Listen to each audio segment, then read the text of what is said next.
one of the most important secret ingredients that you and I need to be able to ask Allah successfully whatever we want. And we all have things we want. And those are secrets between us and Allah.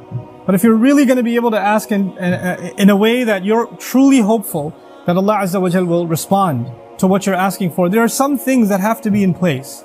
And one of the most important things that the Quran keeps highlighting that has to be in place is that you and I have to ask Allah to forgive us first. You have to ask Him to forgive us first. Before you ask Him anything else that you want or I want, we need to be able to genuinely ask Allah to forgive us. And I'm saying today, people ask, which dua can I make for forgiveness? Or what are the best words I can say for this dua? Or, people have du'as for separate occasions. So when a woman is expecting, she'll email me or she'll come up to me and say, look, I'm going to have a baby. Which dua can I make right now? Or somebody will say, I'm going for a job interview. Which dua can I make right now? Right? There's always this, give me the special dua for the special occasion. Let me tell you, those words are important because they're sacred and they're revealed. But the dua for all occasions is actually seeking Allah's forgiveness. The dua to open up all of your problems, get rid of all of your problems. The one dua that takes care of everything is genuinely seeking Allah's forgiveness. Nuh alayhi salam invites his people, for over 9 centuries.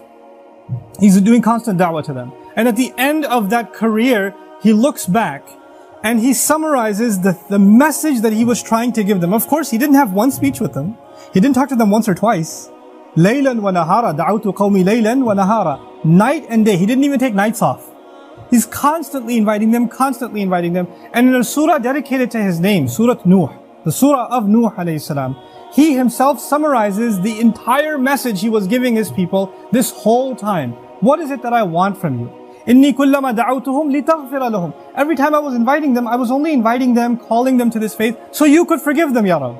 So you could forgive them. And then literally he says, here's how I invited them. This is what I exactly said to them over and over and over again. Qult, I said, istaghfiru rabbakum. Seek forgiveness of your master. Innahu kana ghaffara. Certainly Allah is someone who keeps on forgiving and keeps on forgiving and keeps on forgiving. And He does it repeatedly. But what He says after that is so remarkable. He said, you people, and I need you to understand who He's talking to. He's talking to one of the worst nations in history. Nuh alayhi salam is described as one of the worst nations of all the nations. Places like Surah Al-Qamar, where Allah describes different nations, or even Surah Al-Dhariyat, Allah describes different nations of the past that rebelled against Allah, that rebelled against the prophets and were destroyed. When He gets to Nuh alayhi salam's nation, what does He say?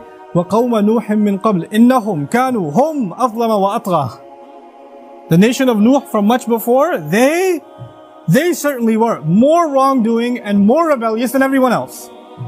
Like He has the worst condemnation of the people of Nuh. It makes sense. They had a messenger not for one generation like every other prophet.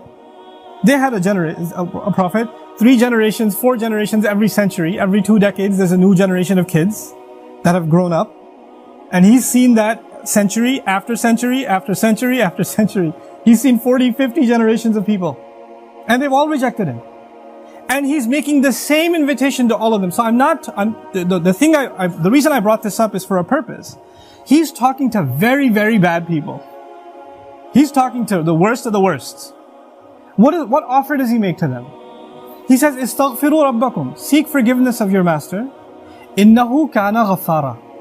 He keeps on forgiving over and over and over again.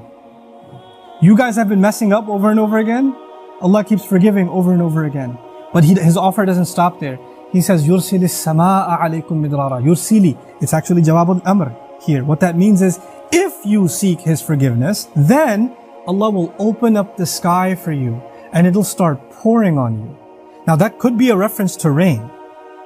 And ironically, it's not a reference that you will get flooded. They did get flooded, right? They did get flooded, but Allah is talking about a different kind of rain now.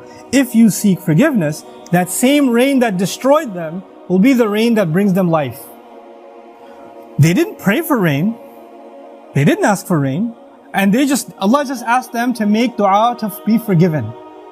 But if you ask dua to be forgiven, the sky will open up and start pouring. Now Allah did not say water will pour. Allah did not say water will pour. He said the sky will pour. Because the sky has a lot more than water. The sky has forgiveness. that comes from the sky. The sky has peace, tranquility, faith, your provision, the solution to your problems. They come from the sky. He will open the floodgates, and everything held from the treasures of Allah that you haven't been getting because you haven't been seeking forgiveness is going to open up. Just ask for forgiveness. You're asking to solve problem A, problem B, problem C. There are problems you don't even know you have. Allah knows that you have them. If you and I just became genuine people of seeking forgiveness, then those problems would start getting solved by divine intervention. يُرْسِلِ السَّمَاءَ عَلَيْكُمْ مِدْرَارًا.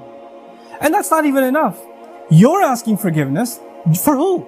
Yourself. اسْتَغْفِرُوا رَبَّكُمْ is seek forgiveness for yourself. He says, وَيُمْدِدْكُمْ بِأَمْوَالٍ وَبَنِينَ, and He will extend you by giving you money and giving you children. He will further your good legacy with money and kids. It's not even money that will lead you away from Allah, because it's in the context of you seeking forgiveness. He'll give you good money that will lead to you doing more good and benefit you in this worldly sense and in the akhirah sense. And He'll give you good children that will give you goodness while they're alive. They will respect you, show you love, obey you, make you proud. They will give you happiness when they're alive. And even when you're gone, they'll continue to do good deeds that become a continuous investment for you after you're in your grave. Allah will give you all of these things. By the way, this is the same two words, money and children. Later on, وَإِنَّهُمْ عَصَوْنِي وَاتَّبَعُوا مَنْ لَمْ يَزِدْهُ مَالُهُ وَوَلَدُهُ إِلَّا خَسَارًا. They disobeyed me, and they only follow the people whose money and his kids do nothing but cause them more loss. Money and kids are a means of loss. But when money and kids come from Allah, after you seek forgiveness, they become gain. See, it's the same money and kids. It's the same money and kids. The only difference is, now they have the blessing of Allah's forgiveness on top of them. It's like they were contaminated until Allah purified them with His forgiveness. Istaghfiru rabbakum, and look, seek Allah's forgiveness. What doesn't open up? The sky opens up in ways you can't imagine.